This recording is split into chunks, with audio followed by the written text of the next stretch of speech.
Seperti olahraga lainnya, sepak bola merupakan olahraga yang menguras banyak tenaga. Oleh karena itu, olahraga ini tidak lepas dari penggunaan doping. Hanya terdapat beberapa kasus yang melibatkan pesepak bola terkenal dengan kasus doping. Dalam olahraga apapun, penggunaan doping dimaksudkan untuk meningkatkan stamina dan kekuatan. Seorang pemain sepak bola yang menggunakan doping akan memiliki sprint dan kekuatan fisik yang sangat luar biasa. Meski begitu, penggunaan doping bukan berarti tanpa resiko. Pemain sepak bola yang menggunakan doping beresiko parah mempertaruhkan kesehatan emosional, fisik, dan mental mereka dengan kerusakan jangka panjang. Beberapa zat doping tidak hanya berdampak negatif pada fisik pemain bola, akan tetapi juga dapat merusak kondisi mental sang pemain dengan efek samping kecemasan hingga halusinasi.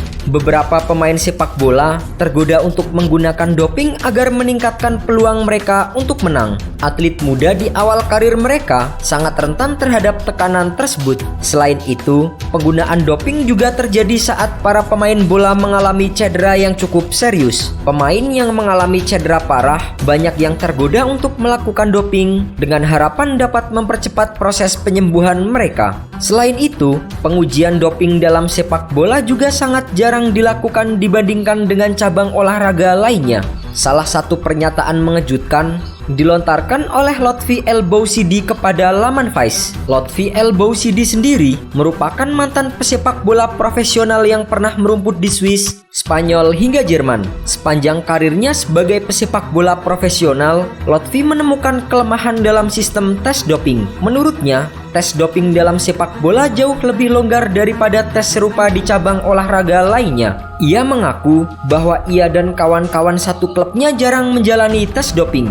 Sementara atlet cabang olahraga lainnya, seperti pembalap sepeda dan atlet atletik, terus-menerus menjalani tes doping. Sepanjang karirnya sebagai pemain profesional, Lotfi hanya satu kali saja menjalani tes doping. Selama saya menjadi pemain sepak bola profesional, saya hanya pernah dites doping sekali. Beberapa teman malah tidak pernah dites doping sama sekali sepanjang karir mereka. Saya memutuskan menulis tentang doping gara-gara ingat cerita tentang pemain sepak bola tahun 80-an dan 90-an.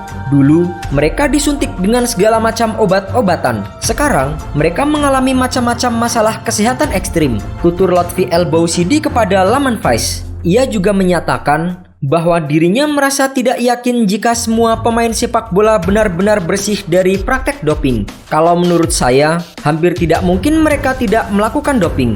Di turnamen-turnamen besar baik itu Piala Dunia atau Liga Champions, setiap pemain dituntut untuk selalu menampilkan performa terbaik mereka. Tuntutannya jauh lebih tinggi dibanding dengan tuntutan untuk bermain brilian di level liga biasa. Pemain gampang sekali terpancing untuk melakukan doping. Belum lagi, tim mereka sendiri selalu meminta setiap pemain bermain di puncak performanya. Inilah kenapa saya berani taruhan bahwa jika semua pemain Piala Dunia 2018 menjalani tes doping yang benar, banyak yang akan gagal. Salah satu pemain yang pernah terjerat kasus doping adalah pelatih Manchester City Pep Guardiola. Ketika masih aktif menjadi seorang pemain, ia pernah dituding menggunakan doping berupa zat steroid anabolik jenis nandrolon.